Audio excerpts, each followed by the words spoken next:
Bhagavatam class के नियमित कक्षा में। तो मैं सबसे पहले श्री श्री राधा गिरिधारी जगन्नाथ बलदेव सुभद्रा महारानी, श्री श्री गौरताई, शिला प्रभुपाद और समस्त गुरुजनों से और उपस्थित सभी वैष्णव भक्तों से मैं ये प्रार्थना करता हूँ कि मैं कुछ आप लोग के प्रसन्नता के लिए और मेरे शुद्धिकरण के लिए मैं कुछ बल पाऊँ। और विशेष रूप से मैं जनार्दन प्रभु से आभार हूँ। और मैं जानता हूँ कि यहाँ पे बहुत सीनियर भक्त थे, ब्राह्मण दीक्षित, और मैं एक नया भक्त हूँ। तो ये परंपरा भी है, जैसे कि शिला प्रभुपाद भी कभी कभी शिष्यों को कहते थे कि आप क्लास करो और हम सुनेंगे, तो शिष्य लोग बहुत डर जाते थे, नहीं प्रभुपाद आपके सामने हम कैसा भागवतम के ऊपर कथा करें। तो प्रभुपाद कहते थे नहीं आप करो। और ये भागवतम में भी देखेंगे श्री सुखदेव गोस्वामी अपने पिता गुरु व्यासदेव जी से भागवतम सीखा, सुना और आगे जाके परीक्षित महाराज को सुनाया। और जब परीक्षित महाराज ने परीक्षित महाराज को भागवतम सुनाया श्रील सुखदेव गोस्वामी, तो वे व्यासदेव जी उनके गुरु और उनके परम गुरु नारद मुनि भी उपस्थित थे, लेकिन फिर भी सुखदेव गोस्वामी को मौका मिला। तो आपने ये सेवा का मौका दिया, इसलिए मैं आभार हूँ। और मैं आप लोग का आनंद के लिए अगर कुछ बोल सकूँ तो ये इसका जो क्रेडिट है ये गुरुजनों का है, प्रभुपाद जी का है। और मुझसे अगर कुछ त्रुटि हो जाए तो इसका गलती किसका है? मेरा है। और मेरा भाषा इतना अच्छा नहीं है क्योंकि मैं हिंदी में पढ़ाई नहीं किया, मैं बंगाली हूँ। तो प्रभुपाद जी श्रीमद् भागवतम में लिखते हैं भूमिका में कि अगर मान लीजिए एक इंग्रेज परिवार और एक भारतीय परिवार दोनों आपस में हैं, आस पड़ोस में हैं, पड़ोसी हैं, लेकिन अचानक आग लग गया। भारतीय जो है उनको इंग्लिश नहीं आता है और जो अंग्रेज है उनको संस्कृत या हिंदी या हमारा जो मातृभाषा है कुछ भी नहीं आता है। लेकिन आग लगने पर तो ये नहीं देखेंगे कि भाषा, लेकिन वो दौड़ के जाएंगे और बोलेंगे कि आग लग गया, या वो इंग्लिश में आके बोलेंगे हमारे घर में आग लग गया। लेकिन मुख्य कार्य क्या है? आग को बुझाना।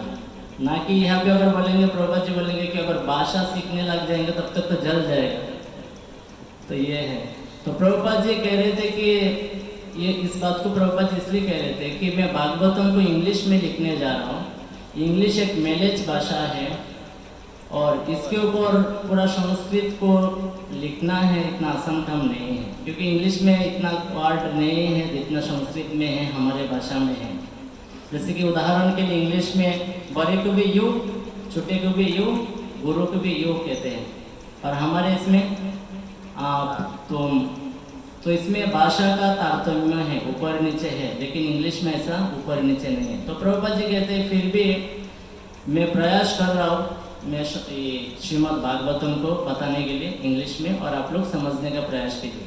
मुख्य बात है आपको आग बुझाना है, मतलब भागवतम को समझना है, ना कि भाषा। तो मैं भी, मेरा भाषा ठीक नहीं है इसलिए मैं इस बात को बताया। तो प्रभु जी ने कहा कि श्रीमद् भागवतम से तीसरे स्कंद के पहला अध्याय के 3 श्लोक प्रभु जी ने बताया, उसमें से पाठ करना है। तो भागवतम मैंने लाया हूँ,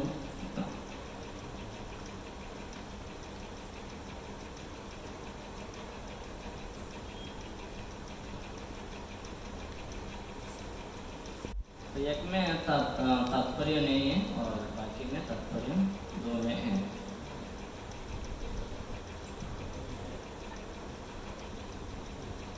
तो हम 33 नंबर श्लोक को पढ़ेंगे।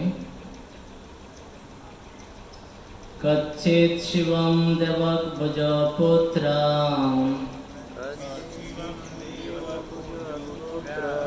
विष्णु प्रजया इव देवो मतः या वेश गर्वेण उद्दधार देवम्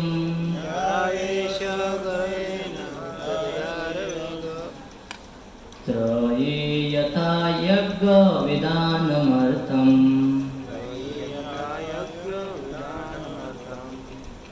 तो उसका अनुवाद करेंगे, समय कम है तो शब्दार्थ नहीं करेंगे। जिस तरह सारे वेद याज्ञिक कार्यों के आधार है, उसी तरह राजा देवक बोझ की पुत्री ने देवताओं की माता के ही सदृश भगवान को अपने गर्भ में धारण किया है। क्या वह देवों की कुशल से है? तो तात्पर्य भी है। तो हम इस श्लोक को समझने का प्रयास करेंगे, क्योंकि सबके पास हो सकता है कि भागवतम नहीं है। यहाँ पे विदुर जी प्रश्न पूछ रहा है, किससे? उद्धव से। क्या पूछ रहा है कि वेदों के मतलब यज्ञ अगर हम करते हैं तो वेदों से, है ना, उसी प्रकार से अगर वेद आया भगवान कृष्ण से, और उस कृष्ण भगवान को देवकी माता ने गर्भ में धारण किया था, क्या वो देवकी ठीक है? और देवकी मतलब कौन है? बोझ, देवक बोझ की पुत्र।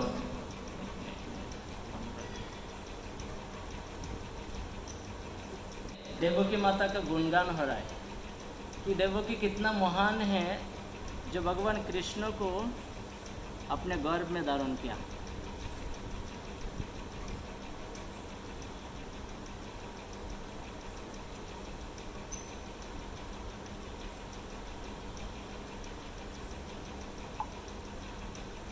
तो यहाँ पे कुशल भी पूछ रहा है कि देवकी कैसा है, भगवान कृष्ण के माता जो देवकी है, और उनका गुणगान भी हो रहा है कि भगवान कृष्ण, मतलब भगवान गीता में भी कहते हैं कि जो कृष्ण से मतलब जो वेद जो है भगवान से आया है, वेदों का जो संकलन करता भगवान है, और वेद पढ़ के भगवान को ही जानना है, ये वेदों का उद्देश्य है। और साथ ही साथ भगवान कहते हैं मैं वेद को जानता हूँ पूरी तरह से। तो वेद में और कृष्ण में, वेद और कृष्ण में कोई अंतर नहीं है, क्योंकि वही अगर भागवत में पढ़ेंगे तो भगवान के निश्वास से वेदों का उत्पन्न हुआ। तो भगवान के निश्वास या भगवान के वचन या स्वयं भगवान में कोई अंतर नहीं है, एक ही है। तो यहाँ पे तो देवकी माता का गुणगान भी हो रहा है और उनके बारे में कुशल मतलब ठीक है कि नहीं पूछ रहा है। तो तात्पर्य को हम पढ़ते हैं।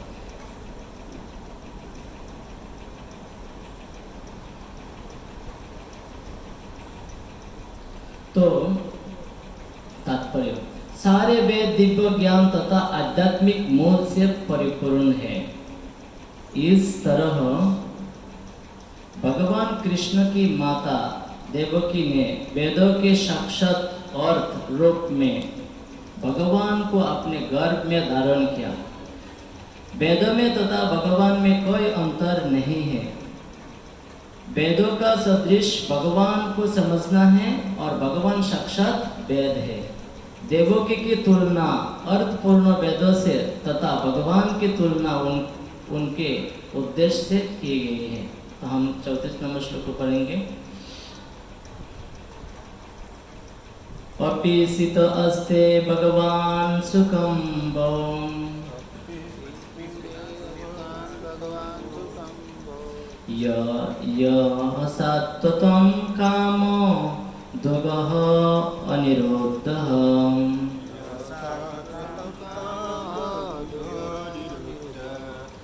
यम अमन्नन्ति स्म हि शब्दयोनि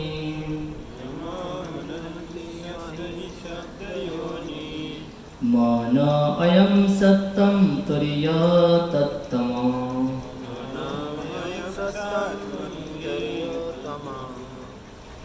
तो इसका अनुवाद है, फिर आप लोगों को एक श्लोक बोलने का मौका देंगे।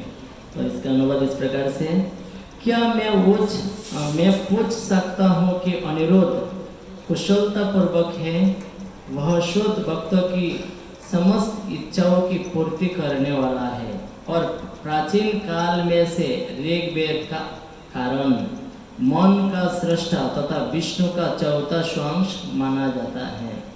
तो यहाँ पे विदुर जी उद्धव से पूछ रहे हैं अनिरुद्ध के बारे में। अनिरुद्ध, तो अनिरुद्ध जो है वो कौन है? कृष्ण के जो पुत्र हैं वो है, क्या नाम है भगवान कृष्ण के पुत्र? प्रद्युम्न। और प्रद्युम्न के जो पुत्र हैं अनिरुद्ध। लेकिन ये अनिरुद्ध कौन है यहाँ पे बताया जा रहा है, विदुर ने बोल रहा है कि ये स्वयं भगवान विष्णु ही हैं, जो भगवान के जो चतुर्व्यूह कहते हैं ना, वासुदेव, शंकरषण, अनिरुद्ध, प्रद्युम्न, अनिरुद्ध, तो वो अनिरुद्ध है यहाँ पे। तो कह रहे हैं कि वो ठीक है, और वो अनिरुद्ध क्या करते हैं? सभी भक्तों का इच्छाओं को पूरा करते हैं, और मन का अधिष्ठाता क्या है? सृष्टा है। तो हम तात्पर्य को पढ़ेंगे। तात्पर्य, आदि चतुर्भुज विभु बलदेव के आदि अंश वासुदेव, शंकरषण, प्रद्युम्न तथा अनिरुद्ध है। ये सभी विष्णु तत्व है। श्री राम के अवतार में ये सारे के सारे अंश विशिष्ट लीलाओं के लिए प्रकट हुए।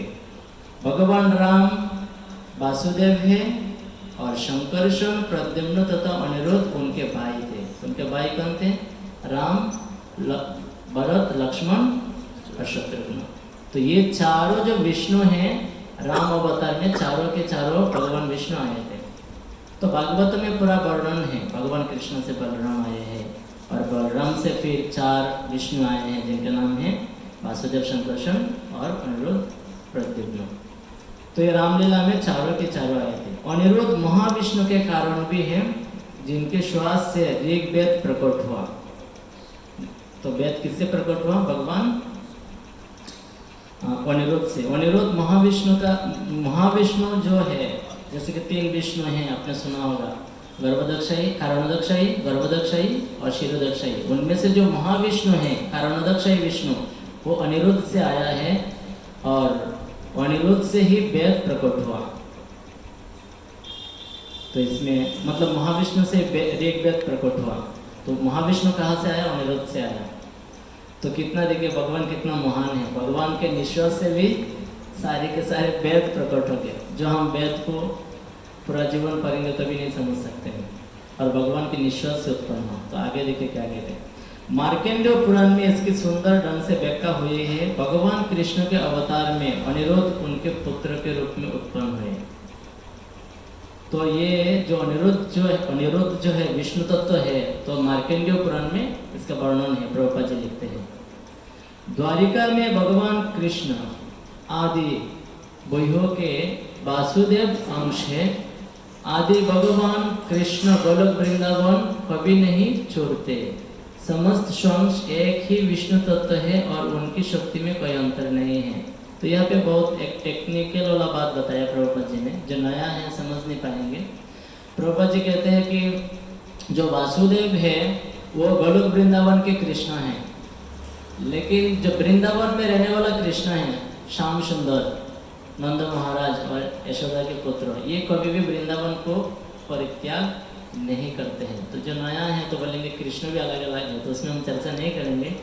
कृष्ण भी 3 हैं, एक वृंदावन के कृष्ण एक मतलब, हाँ 3 कृष्ण, 2 है, 3 ही कृष्ण है। एक मथुरा के कृष्ण, और तीसरा जो कृष्ण है द्वारिका है।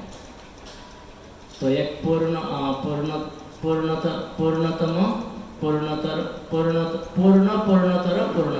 तो इसमें हम चर्चा नहीं करेंगे, जस्ट प्रभुपाद जी ने यहाँ पे बताया, इसलिए हमने बताया इसमें।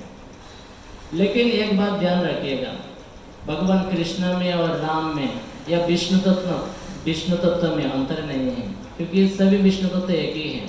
राम बोलिए, कृष्ण बोलिए, तत्व के दृष्टि से एक ही व्यक्ति है, लेकिन लीला में अलग अलग है। जैसे कि गोलोक में रहने वाला कृष्ण है, वो गाय चराते हैं, भक्तों के साथ में आदान प्रदान करते हैं, एक ग्वाल बाल के रूप में।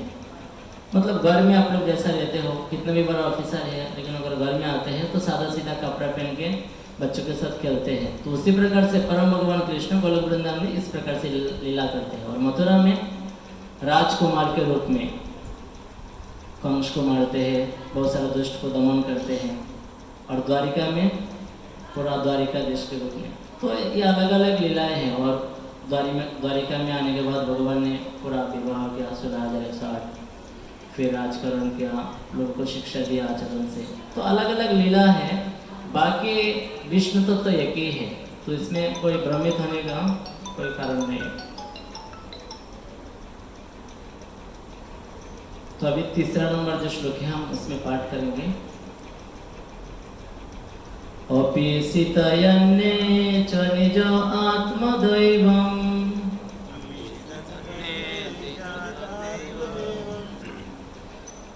अनन्यवृत्त्वा समोऽनुव्रतः ये ऋद्धिक्सत् आत्मज चारुदिशेन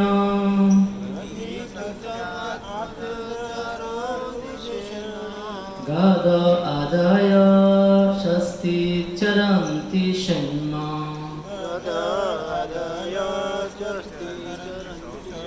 तो आप लोग बोलेंगे श्लोक को, बोले।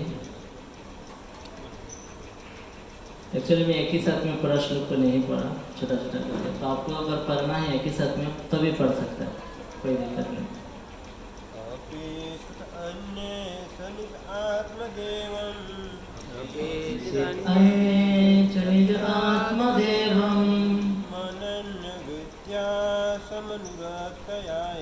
अनन्यवृत्त्वा समानुव्रतः ये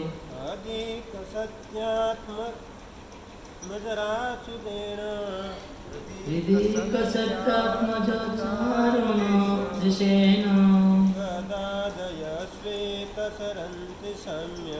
गद आदाय षष्ठी चरन्ति शन्मा।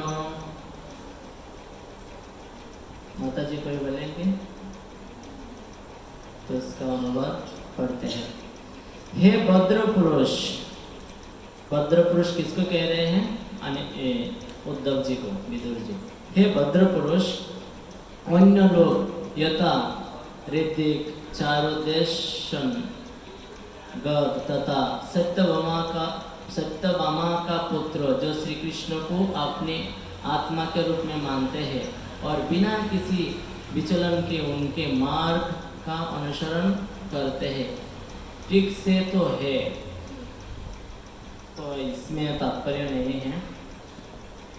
तो समय तो बहुत कम है, लगभग 10 बज गया, तो क्या करें उसको। मैंने तो जैसे तैयारी किया उसी सब से बताने पाऊँ, क्योंकि कम से कम 1 घंटा का क्लास है। फिर भी प्रयास करते हैं जितना हो सके। तो मैंने इस ढंग से तैयारी किया था, पूरा अध्याय को मैं कवर करने वाला था। तो जैसे कि यहाँ पे श्री सुखदेव गोस्वामी परीक्षित महाराज को सुना रहे हैं। श्री सुखदेव गोस्वामी क्या कह रहे हैं? परीक्षित महाराज, सुखदेव गोस्वामी परीक्षित महाराज को कह रहे हैं कि हे राजन, कि विदुर जो है अपना मंत्री के पद को त्याग कर, इतना समृद्धशाली जीवन को त्याग कर जंगल में चले गए और जाके किसके साथ मिलन हुआ उनका? उद्धव के साथ नहीं बोले, मैत्रेय के साथ मिलन हुआ और मैत्रेय से प्रश्न पूछा। और फिर सुखदेव गोस्वामी कहते हैं कि हे राजन, भगवान कृष्ण इतना प्रेम करते थे पांडवों को, जो आपके पूर्वज हैं उनके घर में ही रहते थे और उनका घर को भगवान कृष्ण अपना घर मानते थे और हमेशा उनको सुझाव देते थे। एक मंत्री के बात ही काम करते थे भगवान कृष्ण, इतना प्रेम करते थे। और दूसरे ओर जो दुर्योधन है उसके ओर देखते भी नहीं थे। तो इसमें ये सिद्धांत ये हो रहा है कि पांडव भगवान के भक्त थे, इसलिए भगवान कृष्ण को प्रिय थे, और दुर्योधन भक्त नहीं थे, इसलिए दुर्योधन को प्रेम नहीं करते थे। जैसे कि भगवान आए थे तो 56 भोग के लिए दुर्योधन ने निमंत्रण किया भगवान कृष्ण को, लेकिन भगवान कृष्ण बोला मुझे नहीं चाहिए, फिर वो विदुर के घर में गए। तो इस लीला को आप जानते हैं कि विदुरानी जो है इतना प्रेम में भाव विभोर हो गया और उन्होंने बोला, भगवान कृष्ण ने बोला मुझे बहुत भूख लगा, मैं बहुत भूखा हूँ, मुझे कुछ खाने दीजिए।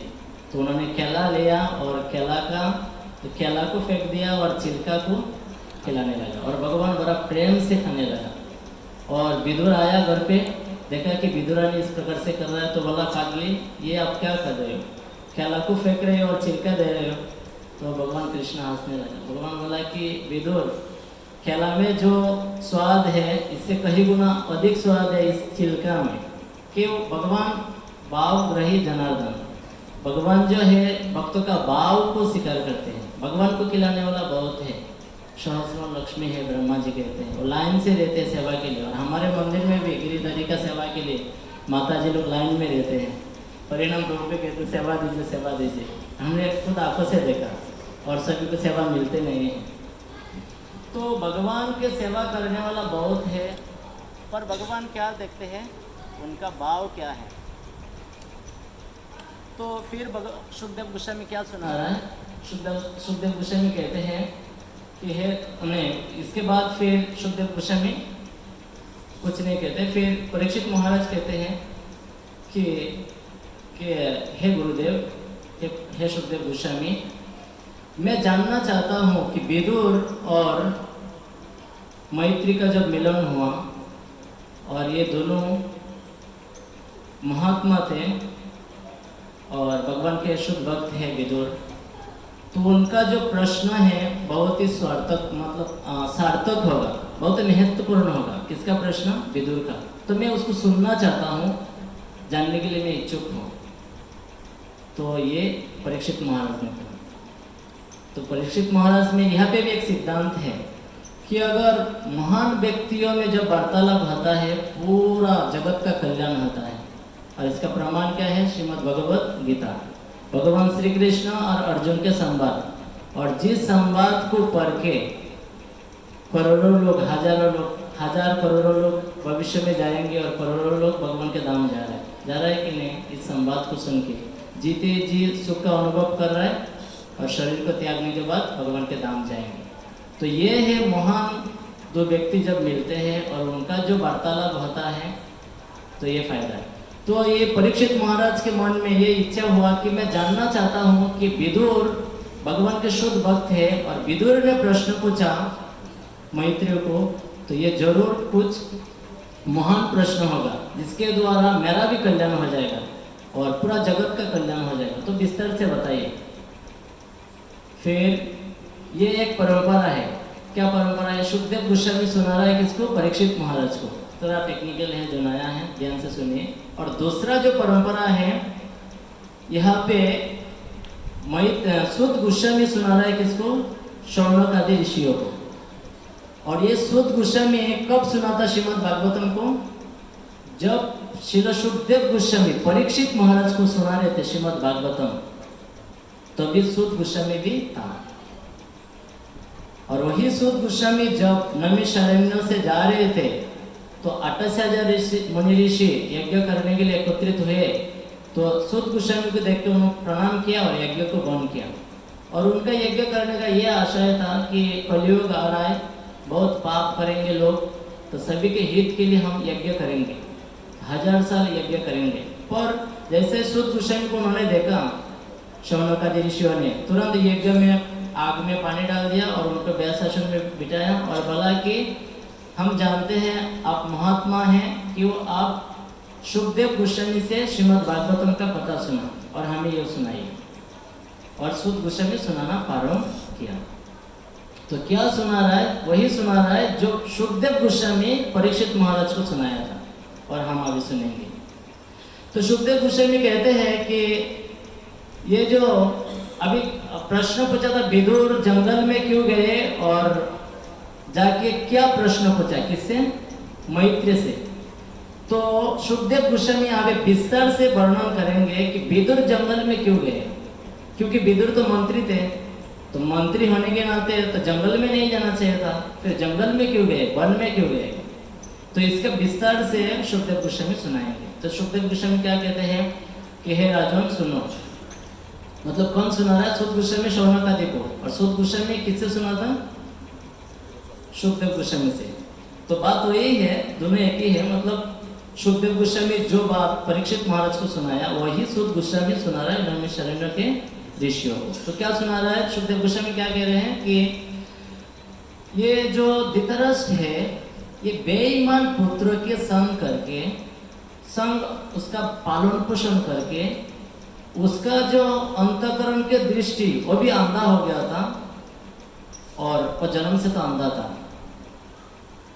मतलब धृतराष्ट्र जो है जन्म से अंधा है और उसका जो अंतःकरण का दृष्टि है वो भी अंधा बन गया था बेईमान पुत्रों का पालन पोषण करने से। बेईमान कौन है? दुर्योधन। इस प्रकार से सुखदेव गोस्वामी परीक्षित महाराज को कह रहे हैं। तो यहाँ पे एक सिद्धांत है, हम सिर्फ कथा नहीं करेंगे, थोड़ा थोड़ा सिद्धांत बताएंगे तो ये बहुत अच्छा है। तो सिद्धांत क्या है कि यहाँ पे दो प्रकार के दृष्टि होते हैं। कितना प्रकार के? एक है हमारे शरीर के द्वारा जो आंखें है, अगर आंखें ठीक है तो हम देखते हैं, और दूसरा दृष्टि क्या है? शास्त्रों के चक्षु। तो धृतराष्ट्र जो है जन्म से अंधा था तो देखते नहीं थे, और बेईमान पुत्र के पालन पोषण करने से उनका जो शास्त्र चक्षु है वो भी क्या हो गया था? अंधा हो गया था। तो हम समाज में रहते हैं, अगर हम शास्त्र नहीं पढ़ेंगे तो हम एक दृष्टि हमारा नहीं है। कौन सा? शास्त्र चक्षु जो महत्वपूर्ण है। अगर किसी के आंखें नहीं रहेंगे कोई बात नहीं है, लेकिन शास्त्र चक्षु रहेंगे तो जरूर वो भगवत धाम जाएंगे। इसका एक सुंदर कथा भी है। वृंदावन में एक बाबा था और वो बाकी बिहारी के मंदिर में जाते थे रोज। तो जाते थे तो वो देखते नहीं थे, अंधा बाबा था। तो किसी एक भक्त ने पूछा कि बाबा आप रोज आते हो दर्शन के लिए और आके आप सबसे पहले खड़ा रहते हो, इसका क्या कारण है? आप तो देखते नहीं हैं तो पीछे क्यों नहीं रहते? तो अंधा बाबा ने क्या बोला? वो बाबा जी ने बोला कि देखो मैं तो देख नहीं पाता हूँ, ये सही बात है, पर बाकी बिहारी मुझे देखते हैं। तो अगर हमारे आंखें नहीं रहेंगे फिर भी हम हरे कृष्णा कृष्णा कृष्णा हरे हरे, हरे राम राम राम हरे हरे, तब भी हम भगवान के धाम जाएंगे। हमारे आंखें नहीं है, कृष्ण का तो सुनेंगे तब भी हम भगवान के धाम जाएंगे। धृतराष्ट्र प्रभु को जानते हैं आप, हमारे मंदिर के, वो आंखों से अंधा है। पहले अंधा नहीं थे, मैं उसको जाना बाद में हुआ। तो अभी वो प्रभु जी देखते नहीं हैं, लेकिन लोगों को भजन कीर्तन सिखाते हैं, खुद हरे कृष्ण महामंत्र जपते हैं। और हमारे इस्कॉन के एक वरिष्ठ भक्तों में से वरिष्ठ महाराजों में से, गुरुओं में से एक गुरु गोपाल कृष्ण महाराज जी के शिष्य हैं। वो भी बहुत पुराना शिष्य है धृतराष्ट्र प्रभु। तो धृतराष्ट्र प्रभु देखते नहीं हैं, लेकिन माला करके भजन कीर्तन करके भगवान का भक्ति करके भगवान की कथा सुन के इसी जन्म में भगवान के धाम जाएंगे। लेकिन यहाँ पे धृतराष्ट्र का क्या हाल है? ये दोनों आंखें नहीं है। तो अगर हमारे आंखें है, जो चर्म चक्षु है, जो शरीर के, अगर शास्त्र चक्षु नहीं है तो हम जीवन का जो लक्ष्य है उसको प्राप्त नहीं कर पाएंगे। तो फिर आगे क्या कहते हैं परीक्षित सुखदेव गोस्वामी आगे कहते हैं कि ये आगे कहते हैं कि युधिष्ठिर महाराज देवतुल्य है, क्योंकि धर्मराज है और उनका पत्नी द्रौपदी को जब बाल खींच के सभा में लाया था उनको अपमान करने के लिए, निर्लज करने के लिए, तो धृतराष्ट्र चुप था, एक भी शब्द नहीं बोला। धृतराष्ट्र कुछ भी नहीं बोला। क्यों नहीं बोला? क्योंकि अंधा तो थे, देखते नहीं थे, लेकिन मालूम चल रहा है कि ये द्रौपदी को लाया। और द्रौपदी ने भी बोला कि तात आप तो राजा हो, महाराज हो, तो आप क्यों नहीं आपके पुत्र को रोकते हो? इस प्रकार से मुझे निर्लज किया जा रहा है, ये उचित नहीं है। लेकिन ये धृतराष्ट्र को सुनाई दिया कानों से, देखा तो नहीं है लेकिन सुनाई दिया। तो वो राजा है, चाहते तो रुक सकते थे कि नहीं, लेकिन उन्होंने रुका नहीं। क्यों नहीं रुका? क्योंकि धृतराष्ट्र जो है उनके हृदय क्या बन गया था? अंधा बन गया था, शास्त्र के कोई ज्ञान ही नहीं था पुत्र के मुंह में। तो फिर सुखदेव गोस्वामी कहते फिर क्या हुआ? फिर उनको वनवास जाना पड़ा, वन से वापस आया नहीं। फिर इतना ही नहीं है, फिर युधिष्ठिर महाराज को बुलाया किस लिए? पाशा के लिए। एक्चुअली पाशा के बाद ये वहाँ पाशा के बाद द्रौपदी को, लेकिन श्लोक आगे था। तो पाशा के लिए, जुआ के लिए बुलाया और जुआ में हार गया, द्रौपदी को अपमान हुआ, फिर 12 साल के लिए वनवास हुआ, फिर 1 साल के लिए अज्ञातवास हुआ, फिर वापस आए, फिर उनको राज्य देना चाहिए था, लेकिन देने के लिए तैयार नहीं है। तो तैयार नहीं है तो सुखदेव गोस्वामी परीक्षित महाराज को कहते हैं, हे राजन, तो भगवान जो परम गुरु है, जगत गुरु है, वो धृतराष्ट्र महाराज के महल में गया एक शांति दूत बन के, शांति का स्थापना के लिए, उनको समझाने के लिए। लेकिन धृतराष्ट्र और उनके पुत्र ने इस बात को गंभीरता से नहीं लिया, भगवान कृष्ण को समझ नहीं पाया। पर कुछ लोगों ने समझ पाया, उसमें से भीष्मदेव है, आदि द्रोणाचार्य, लेकिन समझ पाके भी वो कुछ कर नहीं पाया। तो ये बात कौन सुना रहा है? सुखदेव गोस्वामी। किसको सुना रहा है? परीक्षित महाराज को। फिर आगे कहते हैं, फिर जब भगवान, इसमें भागवतम में नहीं है, लेकिन सब कुछ सुखदेव गोस्वामी क्यों नहीं बता रहा है? क्योंकि परीक्षित महाराज के समय कम है और इतना बताना संभव नहीं। लेकिन हुआ क्या, जब भगवान कृष्ण को बांधने के लिए तैयार हो गया, कौन? ये दुर्योधन आदि, तो भगवान ने तुरंत विराट रूप प्रकट किया। मतलब अर्जुन को जो विराट रूप दर्शाया वो नहीं, थोड़ा सा बड़ा बन गया और उनके शरीर से इतना ज्योति निकालने लगा कि ये लोग सारे जो दुर्योधन आदि कर्ण, ये सब अंधा बन गया और भगवान यहाँ से चल पड़े। तो इस घटना भी धृतराष्ट्र को मालूम पड़ा कि भगवान कृष्ण जो आया था ये शांति की स्थापना के लिए, और मेरे पुत्रों ने बांधने के लिए प्रयास किया, लेकिन बांध नहीं पाया और भगवान चले गए। इस बात उनको पता चला, और जैसे ही पता चला उनके मन में थोड़ा सा डर आ गया, भय उत्पन्न हुआ कि आप क्या होगा, कि कृष्ण कोई साधारण व्यक्ति नहीं है। फिर उन्होंने उनका मंत्री को बुलाया। कौन है मंत्री? विदुर को। और विदुर को बुलाया तो विदुर को बोला कि विदुर, अभी देखो क्या करना चाहिए, मुझे थोड़ा सा सुझाव दो। तो विदुर ने बोला, सुनो, ये उचित नहीं है, ये जो युधिष्ठिर महाराज है ये अजात शत्रु है, ये धार्मिक है, और उसको इस प्रकार के दुख देना आपके लिए उचित नहीं है। तो आप क्या कीजिए, उनका जो राज्य है, उसका जो न्याय है, उसको लौटा दीजिए, और नहीं तो पूरा कुरुवंश क्या हो जाएगा? विध्वंस हो जाएगा, और पूरा वंश के कल्याण के लिए आप उसको जरा समझिए और वापस कीजिए। और फिर विदुर जी ने कहने लगा, विदुर जी डरते नहीं थे किसको? दुर्योधन को, क्यों? भगवान के भक्त जो है सच्चाई को बताता है, अगर नहीं बताए तो विदुर तो भगवान के महान भक्त, शुद्ध भक्त। तो विदुर ने कहने लगा कि ये जो दुष्ट दुर्योधन है ना, अपराधी, भगवान कृष्ण से भी ईर्ष्या करते हैं। विदुर तब तक चुप था, इतना नहीं बोलते थे, प्रेम से समझाते थे। लेकिन जब भगवान कृष्ण को अपमान करने का प्रयास किया तो विदुर को बहुत बुरा लगा, और विदुर ने बोला, ये अपराधी दुर्योधन है ना, ये उसको घर से निकाल दो, ये पूरा कुरुवंश को नष्ट कर देंगे।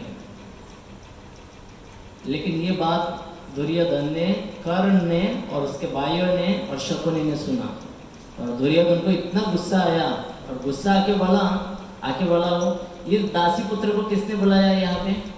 विदुर को। इसको निकाल दो यहाँ से, और उसको ऐसा निकालो कि उसके साथ में कुछ देना नहीं।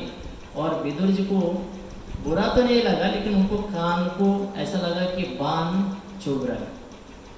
तो विदुर जी ने तुरंत धनुष बाण को रख दिया, और मंत्री का जो ड्रेस है उसको रख दिया, और चल पड़े खुशी खुशी से। अभी देखिए ये भक्त का चरित्र है।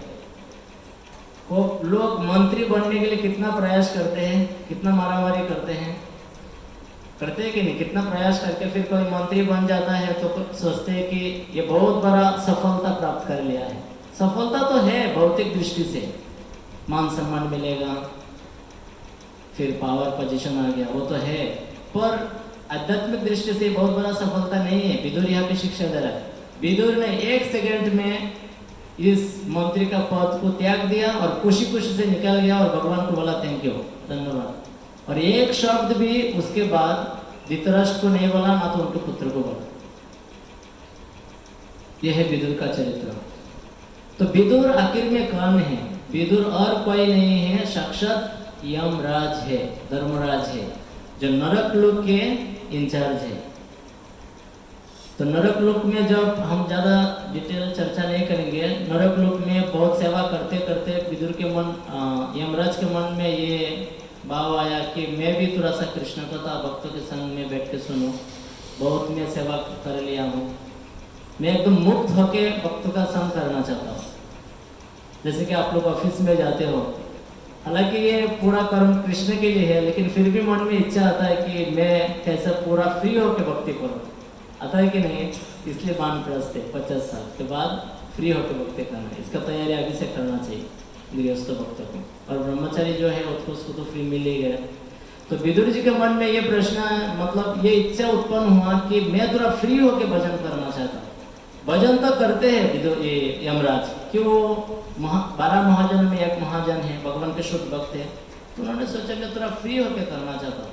तुरंत एक मुनि का श्राप मिला, और श्राप मिलने पर फिर पृथ्वी लोक में आया और पांडु महाराज धृतराष्ट्र के भाई के रूप में, है ना, तो ये दासी के पुत्र के रूप में आया। तो दासी के पुत्र मतलब ऐसा अगर वर्णाश्रम के दृष्टि से देखेंगे तो नीच जन्म है। दासी के पुत्र को पूरा सुख सुविधा मिलता है राजा के द्वारा, पर वो राजा नहीं बन सकता, या कोई राजा नहीं बन सकता है, या उनके पास इतना शक्ति नहीं है, पूरा राज्य के अधिकारी नहीं है। जैसे कि यहाँ पे विदुर जी को तुरंत निकाल दिया, और विदुर जी ने अगर चाहते थे तभी नहीं रुक सकते थे, क्यों? इतना शक्ति नहीं है। तो ये जन्म इतना अच्छा नहीं है। लेकिन भक्त का जन्म क्या है? जन्म कर्म चमे दिव्यम। भगवान क्या कहते हैं? मेरा जन्म और कर्म दिव्य है, तो मेरा भक्त का जन्म कर्म भी दिव्य है। किवा विप्र किवा न्यासी शूद्र के नय, जय कृष्ण तत्ववेत्ता से गुरु है। जो भगवान कृष्ण को जानते हैं वो गुरु बन सकता है, और वही वास्तविक ज्ञानी है, गुरु है। तो विदुर जी का जन्म तो एक प्रकार से नीच है देखा जाए, पर विदुर जी कोई साधारण व्यक्ति नहीं है, भगवान के शुद्ध भक्त है, और यमराज है और धर्मराज है। तो विदुर जी खुशी खुशी से निकल गए, भगवान कृष्ण का चिंतन करते करते मन में हरे कृष्ण कृष्ण कृष्ण हरे हरे, हरे राम राम राम हरे हरे माला में जप करते करते निकल गए तीर्थ के ओर, तीर्थ भ्रमण करेंगे। उन्होंने सोचा कि अभी मैं फ्री हूँ, अभी तीर्थ में जाऊंगा और कृष्ण कथा श्रवण करूंगा, यही मेरा जीवन का लक्ष्य है। तो उन्होंने निकल पड़े, और निकल पड़े तो किस वेश से? साथ में कुछ नहीं लिया, यहाँ तो कि कोई विस्तार भी नहीं है। इसमें लिखा है भागवत में, इसी अवतार में, एकदम अवधूत वेश। पहले मंत्री थे, सोचिए मंत्री जब कोई बनता है तो उसका बॉडीगार्ड रहता है, बहुत बड़ा गाड़ी होता है, ये होता है। लेकिन विदुर जी जब निकल गए, एक मंत्री चप्पल भी नहीं पहना, बाल इधर उधर बिगड़ा हुआ था, दाढ़ी मूंछ शेविंग नहीं करते थे, मतलब पहचान वाला व्यक्ति भी नहीं पहचान पाएंगे कि ये विदुर जी करके। इस वेश में वो निकाल पड़े तीर्थ के ओर, भगवान के नाम जप करते थे। और किधर किधर गए तो आपको मैं बताता हूँ, यहाँ पे मैंने लिख के लाया।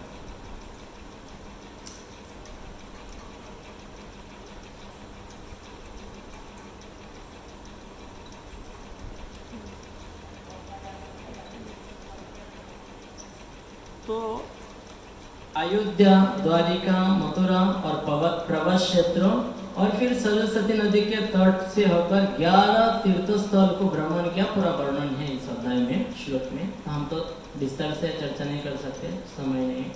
तत्पश्चात सूरत, और भागवत में वर्णन आया सबसे धनी देश, धनी राज्य सूरत, और सौवीर देश होते हुए पश्चिम भारत के ओर यमुना के तट पे चला गया, और जाके किसके साथ मिलन हुआ? उद्धव जी से। और उद्धव कौन है?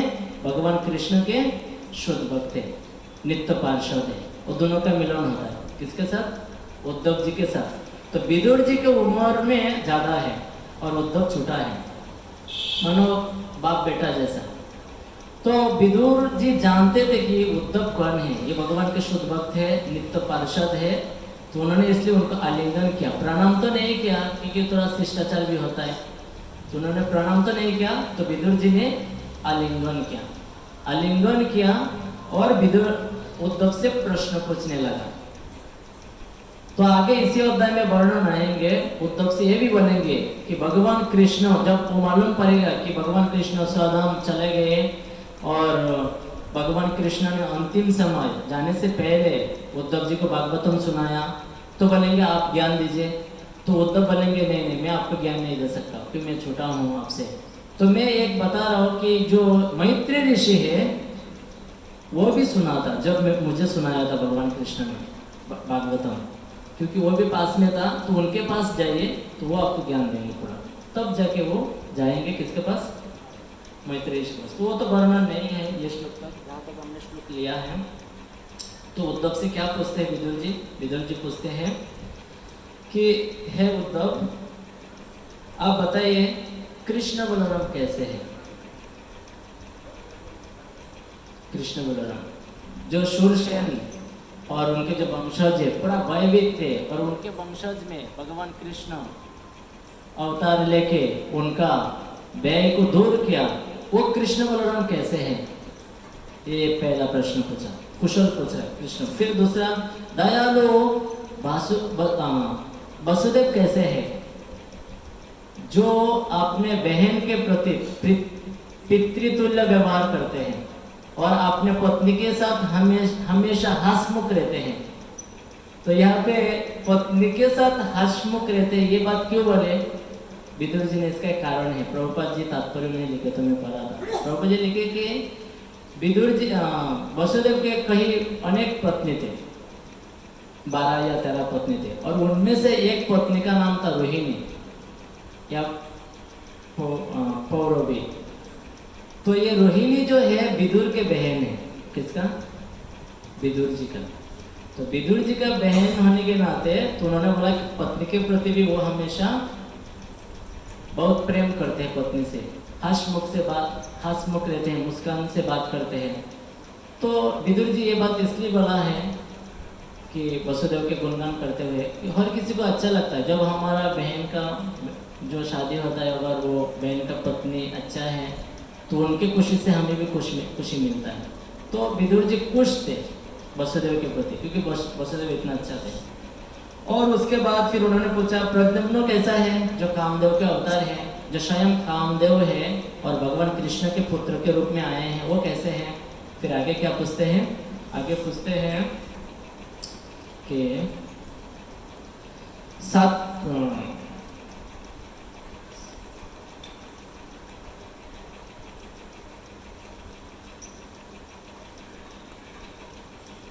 तो पूछते हैं सातत विष्णु और बहुजो, ये अलग अलग जो वंशज है उसके नाम लेके पूछते हैं। और उग्रसेन कैसा है, ये लोग कैसे हैं? और आगे पूछते हैं हे भद्र पुरुष, सांबो कैसा है? सांबो जो है कार्तिकेय है, वो कैसा है? तो कार्तिकेय मतलब शिव जी के जो पुत्र हैं, तो वो कृष्ण लीला में तो सांबो के रूप में आया है, जो सत्यभामा के पुत्र है सांबो, वो कैसे हैं? फिर आगे पूछते अक्रूर कैसे है? जो अक्रूर है, जो वृंदावन में गए थे, कंस ने भेजा था, तो भगवान कृष्ण के चरण कमल को देख के इतना खुश हुए और इतना प्रेम में भाव विभोर हुआ, तो उन्होंने उस चरण के चिन्ह को देख के पूरी तरह से प्रेम के कारण मूर्छित हो गया और रोने लगा। जो भगवान के शुद्ध भक्त है अक्रूर, वो कैसे है? फिर आगे पूछते हैं देवकी कैसा है, जो भगवान कृष्ण को गर्भ में धारण किया, जैसे कि हमने श्लोक में भी पढ़ा कि वेद कृष्ण से निकला, वेदों का उद्देश्य भी है कृष्ण को जानना, और भगवान कृष्ण पूरा वेद को जानते भी हैं, और वेदों में और कृष्ण में कोई अंतर नहीं है। तो जो देवकी ने पूरा वेद को ही अंदर रखा, वो देवकी कैसा है, जो कृष्ण को अंदर रखा? मतलब यहाँ पे एक प्रकार से देवकी का गुणगान हो रहा है। हम भक्त लोग भी वेद को अंदर डालने के लिए प्रयास करते हैं, जैसे कि आप लोग श्रवण कर रहे हो या मैं बोल रहा हूँ, तो मैंने पढ़ाई करके आया तो ये मेरे अंदर गया। तो जब वेद रूपी कृष्ण, ज्ञान रूपी कृष्ण हमारे हृदय में प्रवेश करेंगे, तो हमारे अज्ञान क्या हो जाएगा? नाश हो जाएगा। और सबसे बड़ा अज्ञान क्या है? हम शरीर नहीं है, मतलब हम आत्मा नहीं है, हम शरीर है। शरीर के लिए ही सब कुछ करना, तो ये सबसे बड़ा अज्ञान है। जैसा कि मैंने कुर्ता पहना और सुबह से मैंने कुछ खाया नहीं, मान लीजिए, और उसको अच्छे से धोया, फिर इस्त्री मारा, फिर उसमें स्प्रे मारा, परफ्यूम मारा, और मैंने सुबह से कुछ खाया नहीं, तो कब तक चलेगा मेरा शरीर? तो जिस प्रकार शरीर का ध्यान रखने से, कपड़ा के ध्यान रखने से शरीर का भरण पोषण नहीं होता, उसी प्रकार सिर्फ शरीर का ध्यान रखने से आत्मा का ध्यान नहीं रखा जाता। जैसे श्रील प्रभुपाद जी अगर गीता पढ़ेंगे, गीता के दूसरे अध्याय के पहला तात्पर्य में कहते हैं, मान लीजिए एक व्यक्ति डूब रहा है, प्रभुपाद जी उदाहरण दे रहे हैं, और उसके कपड़ा को बचाने के लिए प्रयास कर रहे हैं, उस व्यक्ति को नहीं। तो उस उदाहरण को मैं थोड़ा सा और उसमें जुड़ा, कुछ क्या जुड़ा, मान लीजिए एक माता जी डूब रहा है, और माता जी लोग बहुत महंगा साड़ी पहनते हैं आजकल, है ना, लाख रुपये का। मान लीजिए उसमें बहुत डायमंड लगा हुआ है, तो करोड़ों रुपया का भी साड़ी हो सकता है, वो डायमंड लगाया हुआ और वो साड़ी है। अगर मान लीजिए वो करोड़ों रुपया साड़ी है और कोई एक माता जी डूब रहा है, और उनके पति क्या कर रहा है, उस साड़ी को बचा रहा है, और वो पत्नी डूब रहा है। वो पत्नी को तैरना नहीं आता है, ठीक है, और वो डूब रहा है। डूब रहा है मतलब धीरे धीरे मर भी जाएंगे। और वो व्यक्ति क्या कर रहा है कि उस जो महंगा साड़ी है, जो डायमंड लगाया हुआ है, डायमंड, उसको मतलब करोड़ों रुपया इतना महंगा है, तो उसको बचाने के लिए वो प्रयास कर रहा है। तो क्या सच्चाई में वो उसका हित हो रहा है? अगर किसी के पास पैसा है, दूसरा शादी भी खरीद लेंगे, है कि नहीं, लेकिन वो अगर पत्नी चला जाएगा तो उस पत्नी तो मिलेगा नहीं। तो उसी प्रकार से प्रभुपाद जी कहते हैं, अगर कोई व्यक्ति दिन भर, रात भर, दिन रात सिर्फ शरीर के लिए ही कार्य कर रहा है और आत्मा के लिए कुछ भी नहीं है, तो वो व्यक्ति का दशा किसके साथ है? जो व्यक्ति पत्नी को नहीं, शादी को बचाता है कि नहीं। तो मनुष्य शरीर बहुत दुर्लभ है, और भगवान के भक्ति के लिए ही ये शरीर को मिला है। और यहाँ पे बहुत बड़ा शिक्षा दे रहा है विदुर जी। क्या शिक्षा दे रहा है विदुर जी? यहाँ पे जब यहाँ पे मिले हैं, देखिए विदुर जी हस्तिनापुर के हैं, है ना, और आगे जाके विदुर जी और भी प्रश्न पूछेंगे, किसके बारे में? पांडवों के बारे में। पर धृतराष्ट्र के बारे में अप्रत्यक्ष रूप से पूछते हैं, प्रत्यक्ष रूप से नहीं। और दुर्योधन आदि के बारे में किसी के बारे में पूछते नहीं है। तो यहाँ पे क्या शिक्षा मिल रहा है? शिक्षा बहुत कड़वा है, लेकिन फिर भी हम मीठा रूप से चर्चा करेंगे।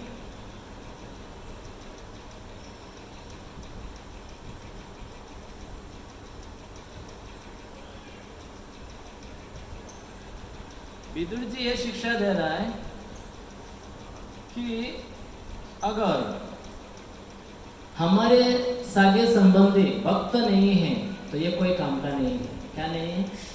कोई काम का नहीं है। इसके द्वारा ना तो हमारा भला ही होगा, ना उसका भला होगा। ये शिक्षा दे रहे हैं। आखिर में हम महाभारत को जानते हैं, धृतराष्ट्र के दुष्ट पुत्र दुर्योधन के वजह से पूरा कौरव का विनाश हो गया। धृतराष्ट्र को अपमान मिला और धृतराष्ट्र को गौर चुर के जाना पड़ा, और जीते जी धृतराष्ट्र को सपुत्र का मृत शरीर को देखना पड़ा, सिर्फ एक व्यक्ति की वजह से। जैसे कि होता है ना, मान लीजिए 50 लीटर दूध है, उसमें से थोड़ा सा नींबू डाल दीजिए तो दूध फट जाएगा तुरंत। एक बड़ा सा तालाब है, एक मछली पच गया, इसके द्वारा पूरा पानी खराब हो जाएगा और बाकी अन्य मछली भी मर जाएगा। होता है ना ऐसा। अगर मान लीजिए यहाँ पे एक कौवा आया और थोड़ा सा बिस्तर को चुर के चला गया, हम बैठ नहीं पाएंगे। उसी प्रकार से ये दुर्योधन किसके समान है? उस बिस्तर के समान है, उस पचा मछली के समान है, मछली के समान है, और किसके समान है? उस नींबू के समान है, जो दूध में डालने से दूध फट जाता है। खीर नहीं बना सकता यार, पनीर बना सकता है। अभी बनाना खीर है, पनीर नहीं बनाना है, तो फिर कोई काम का नहीं। तो जब हमारे सागे संबंधी भक्त नहीं है तो उसी प्रकार है। लेकिन प्रश्न उठता तो अभी करे तो क्या करें, क्या करें? तो धीरे धीरे उनको प्रसाद खिला के भक्त बनाना चाहिए। अगर कोई अभी मान लीजिए वक्त है और अभी शादी किया, गृहस्थ है और बच्चा अभी भी छोटा है, तो उनको वक्त बनाना बहुत आसान है, बहुत आसान है। जैसे कि उदाहरण के लिए कच्चा बाम्बू है, उससे धनुष आसानी से बना सकता है। अगर वही अगर बाम्बू पक जाएंगे तो उससे धनुष बनेगा नहीं। तो जब हम स्वयं ही थोड़ा लेट भक्ति में आते हैं, देरी से, तो हमारे बच्चे लोग बड़ा हो जाता है 15 साल 20 साल के, फिर उनको भक्त बनाना बहुत मुश्किल है। तब भी भगवान की कृपा से हो सकता है, जब उनको आप प्रसाद नियमित रूप से खिलाएंगे, प्रेम से बोलेंगे, हो सकता आपके बात हमारे बात मान लें। लेकिन सबसे अच्छा किसके लिए है? जब छोटा बच्चा है उनको भक्त बनाने के लिए। जैसे कि प्रहलाद महाराज कहते हैं 5 साल के आयु से ही भक्त बनाना चाहिए। कभी कभी ऐसा देखा गया है, आप इसमें बुरा मत लीजिएगा, कि ऐसा देखा गया है कि माता पिता तो भक्ति करते हैं, लेकिन बच्चे को लाड़ प्यार करके फिर वो पक्का बाम्बू बन जाता है, फिर भक्त का घर में भी अभक्त हो जाता है। ऐसा देखा गया है। इसलिए एक माता पिता को, भक्त माता पिता को बच्चों को बहुत ध्यान रखना चाहिए। छोटा उम्र से 5 साल के आयु से उसको 8 माला कराना चाहिए, सुबह 4 शाम को 4। और मुश्किल नहीं है, हमें लगता है कि वो मुश्किल हो जाएगा, कोई मुश्किल नहीं है, वो आसानी से कर लेंगे। उसका बुद्धि बहुत तीक्ष्ण होता है बच्चे का, कर भी लेंगे और उसका मन भी परेशान नहीं करते। लेकिन माता पिता ढीला पड़ जाते हैं, सोचते हैं ये छोटा है, जरूरत नहीं, 1 माला कर लिया बहुत हो गया। और वही बच्चा कलयुग के प्रभाव है ना। अभी देखिए, अगर हमारा भक्त का भी बेटा बेटी है, पुत्र पुत्री है, लेकिन किसके संग करते हैं? हमेशा तो अभक्त का ही करते हैं। जो भक्ति में नहीं है, स्कूल में जाएंगे, कॉलेज में जाएंगे, तो उसका प्रभाव पड़ता है। तो इसलिए अगर छोटा उम्र में, मान लीजिए 8 साल उम्र होते होते उसको अगर 10 माला में पहुंचा दिया आपने, 10 साल की उम्र में 16 माला में पहुंचा दिया, फिर कोई चिंता ही नहीं। तो ये माता अगर नहीं करेंगे तो क्या होगा? फिर बहुत बड़ा दुख होगा। यही दुख होगा, ये भक्त का जीवन में एक ही दुख होता है, गृहस्थ जीवन में या ब्रह्मचर्य के जीवन में भी। क्या दुख होता है कि हम तो भक्त बन गए, पर हमारे माता पिता भक्त नहीं बना, या हमारे बच्चे भक्त नहीं बन रहा है, या हमारे रिश्तेदार भक्त नहीं। अभी वो खून के संबंध है, उसको छोड़ भी नहीं सकता है और पकड़ भी नहीं सकता है। पकड़ लेंगे तो भी दिक्कत है, और छोड़ेंगे तो भी वो कैसे छोड़ेंगे? मतलब खुद के ही तो है। जैसे कि मान लीजिए कोई एक ब्रह्मचर्य भक्त बन गया, अगर उसके भाई भक्त नहीं है, तो कभी कभी घर जाएंगे तो उससे बातचीत करना पड़ता है। अगर मान लीजिए कोई गृहस्थ भक्त है, वो माता पिता बहुत अच्छे भक्त है, लेकिन बेटा बेटी बिल्कुल भक्त नहीं है, और कितना भी समझा वो मानते नहीं है, और अभी वो पकना बाम्बू बन गया है, उसको धनुष भी बना नहीं सकता है। अभी ज़्यादा बोलेंगे तो नहीं होने वाला है। तो हमेशा वो माता पिता दुखी रहते हैं। मैंने बहादुरगढ़ में गया था, ये कुछ एक इसके लिए गया था कि एक सेमिनार था 15 दिन के लिए, सीखने के लिए गया था मैंने, दास। तो एक माता जी मिला, और प्रभु जी रोज मंगल आरती में आते हैं और काफ़ी उम्र है।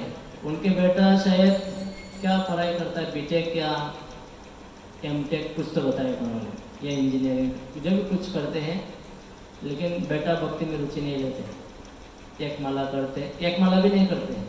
घर में जो प्रसाद बनते हैं वो खाते हैं, लेकिन भक्ति में कोई रुचि नहीं। वो बेटा क्या बोलता है कि माँ आप करते हो ना, पिताजी करते हैं ना, तो बहुत हो गया, तो मैं क्या करूँ? हालांकि उनका कोई दुख नहीं है, भक्ति में आ गया, उनका मंगल आरती चल रहा है, 16 माला हो रहा है, भक्त का संग मिल रहा है, पता मिल रहा है, सब हो रहा है, लेकिन वो हमेशा दुखी रहते हैं एक चीज़ के लिए कि मेरा बेटा को भक्त नहीं बना पाया। तो इसलिए जो छोटा छोटा बच्चा है ना, उसको ढीला नहीं छोड़ना चाहिए। उसको है ना, जैसे हम लोग मार मार के स्कूल में भेजते हैं, कॉलेज में, उसको भी भेजना चाहिए। तो ये प्रश्न मैं क्यों ले रहा हूँ? क्योंकि यहाँ पे विदुर जी दुर्योधन के बारे में और उसके भाई के बारे में नहीं पूछ रहे। यहाँ तक कि धृतराष्ट्र उनके बड़े भाई है, धृतराष्ट्र के बारे में भी नहीं पूछ रहे प्रत्यक्ष रूप से।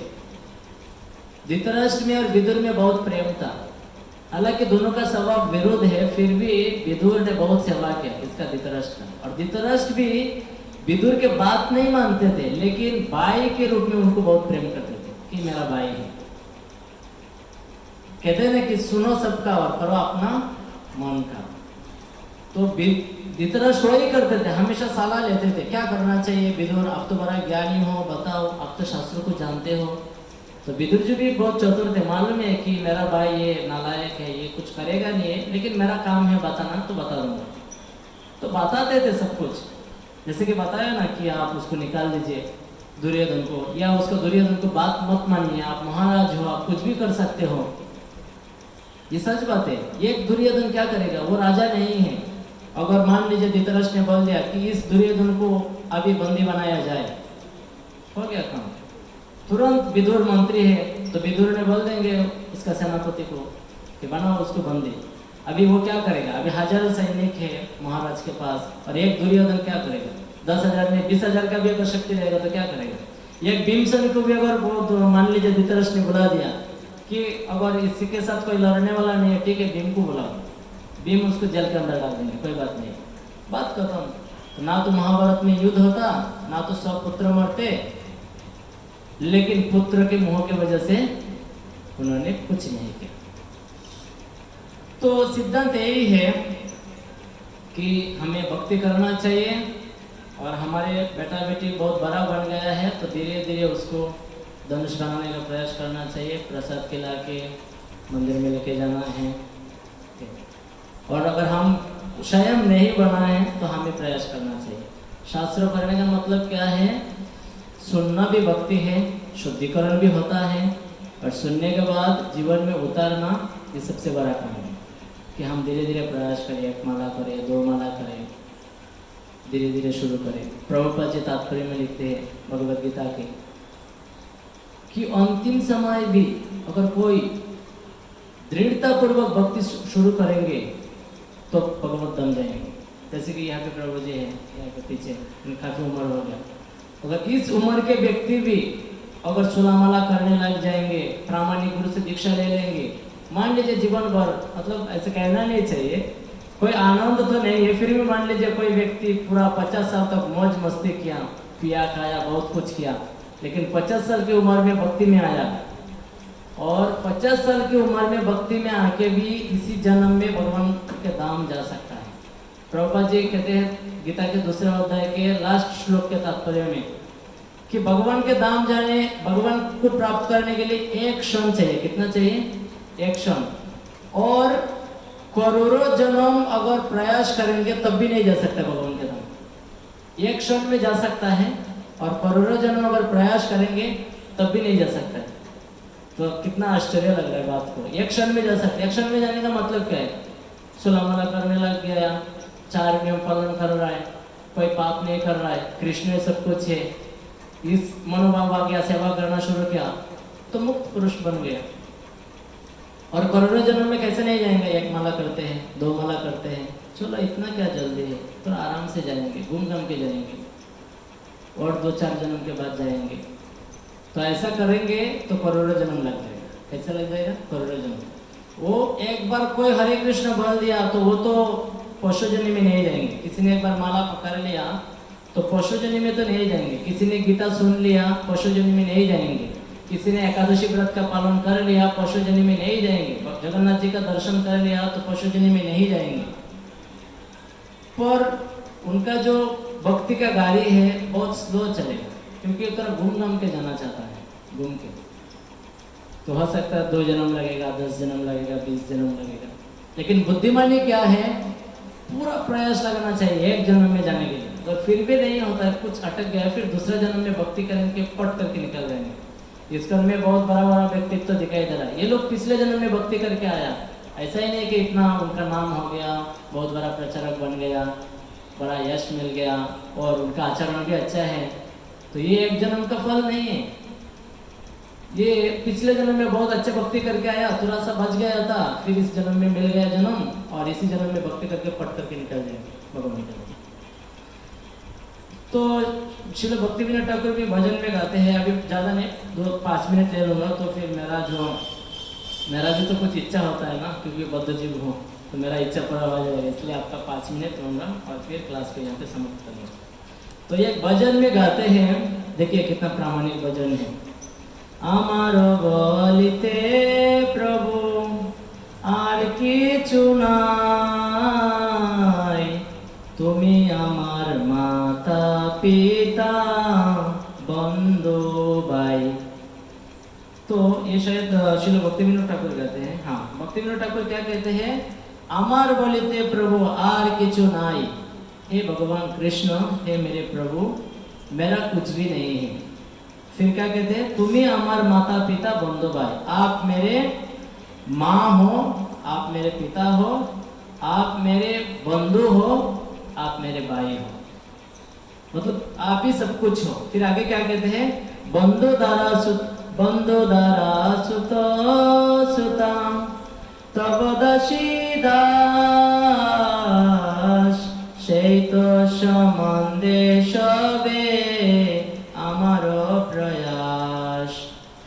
बंधु दारा सुत सुता तब दासी दास, तो मेरा जो बंधु है, मेरा जो पत्नी है, मेरा जो पुत्र है, मेरा जो पुत्री है, ये आपका दास और क्या है, दासी है। तो ये गृहस्थ के लिए बता रहा है, श्री भक्तिविनोद ठाकुर स्वयं गृहस्थ थे, वो बता रहा है कि घर में रह के वैराग्य कैसा है।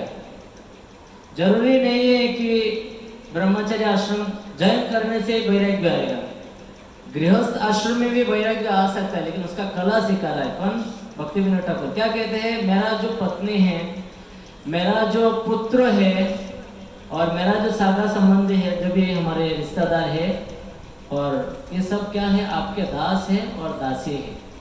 ठीक है, तो फिर आगे क्या कहते हैं, शेष संबंधे शबे अमार प्रयास, और मैं इस संबंध को ही जानता हूँ, मैं उनके साथ जो मेरा संबंध है, मेरा पत्नी के साथ, मेरा बच्चे के मतलब पुत्र पुत्री के साथ, इसीलिए मेरा संबंध है, नहीं तो दूसरे कोई संबंध मेरा नहीं। क्या संबंध है कि आपका दास दासी है, तो इसलिए ये मेरा संबंधी है। फिर आगे क्या कहते हैं, दोनों जनो गृहदार तुम्हारो बलिया, रक्षा करी आमी मात्र सेवक होइया। मेरा जो धन है, मेरा नहीं बोला लेकिन मैं ऐसे बता रहा हूँ, समझ लीजिए। इसमें कह रहे कि धन, जो धन है, जन है, मतलब जो भी जन है मतलब लोग है, और गृह है, घर है, और दार, दार मतलब फिर से पत्री है, तो दार मतलब पत्नी मतलब। तो ये सब क्या है, ये आपका है। मेरा संपत्ति, मेरा घर, मेरा पत्नी, ये सब किसका है, ये आपका है। और मैं क्या हूँ, मैं उस घर का रक्षक हो, द्वारपाल हो, सेवक हूँ। मैं रोज ऑफिस इसके लिए जाता हूँ कि ये आपके दास दासी है, ये वैष्णव है और वैष्णवी है, और इसके लिए मैं धन कमा के लाता हूँ और उसका सेवा करता हूँ। क्यों, क्योंकि ये आपका है।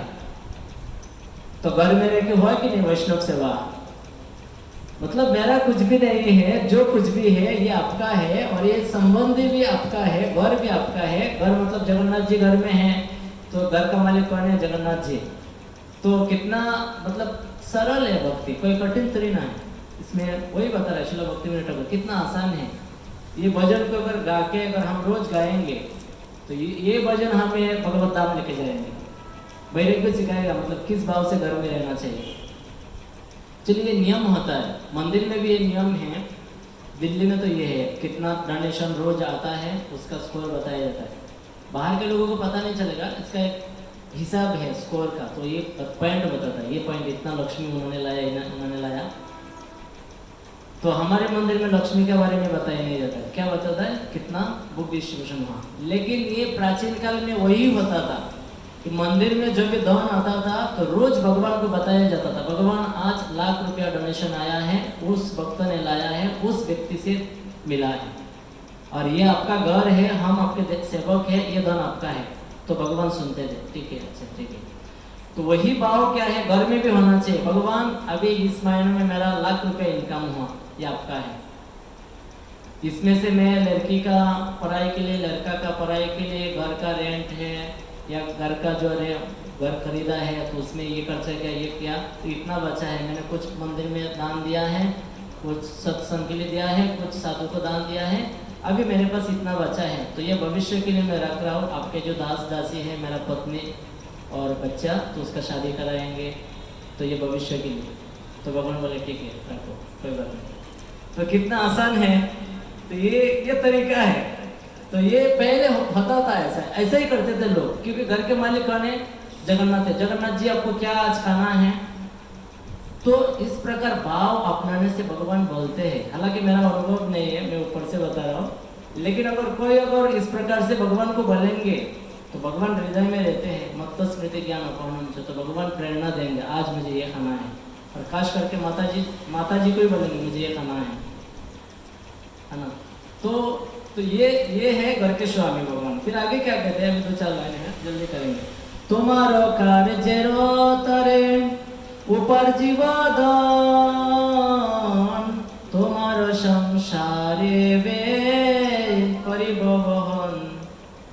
आपके सेवा के लिए मैं धन कमाऊंगा और सारे धन मैं व्यय करूंगा, खर्चा करूंगा आपके सेवा के लिए। और फिर बालो मंदो नहीं जानी, सेवा मात्र करी, तुम्हारो संसारे आमी विषय प्रहरी। तो क्या अच्छा है क्या बुराई है ये सब नहीं जानता हूँ, मैं सिर्फ सेवा करता हूँ आपका है। और मैं आपके संसार के मैं क्या हूँ? प्रहरी हूँ, मतलब द्वारपाल हूँ, रक्षक हूँ, सेवक हूँ। और आगे क्या कहते हैं? तुम्हारो इच्छायो मोर इंद्रिय चालना, श्रवण दर्शन ग्राण भोजन वासना। कि आपके इच्छा से मेरा सारा इंद्रिय कार्य कर रहा है, मेरा हाथ, मेरा आंखें, मेरा शरीर आपके इच्छा से। और श्रवण दर्शन ग्राम भोजन वासना, जो भी मैं कुछ करता हूँ ये आपके इच्छा से करता हूँ और आपके खुशी के लिए। मतलब खाता हूँ तो प्रसाद खाता हूँ, सुनता हूँ तो कृष्ण कथा सुनता हूँ, ग्राम अगर लेता हूँ तो पुष्प का लेता हूँ। तो ये सब आपका ही है, ये मेरा सेवा है आपके ओर से, मतलब आपने सेवा दिया है वही करता हूँ। और आगे लास्ट में निज सुख लगी किचु नाही करिया, भक्ति विनोद बोले तब सुख सार। हे मेरे प्रभु, मेरे सुख के लिए मैं कुछ भी नहीं करता हूँ, सब कुछ आपके लिए। ऐसा देखा गया हमारे गिरिधारी मंदिर में कितने सारे माता जी प्रभु जी रोज मंगल आरती में जाते हैं, सेवा करते हैं, फिर ऑफिस जाते हैं।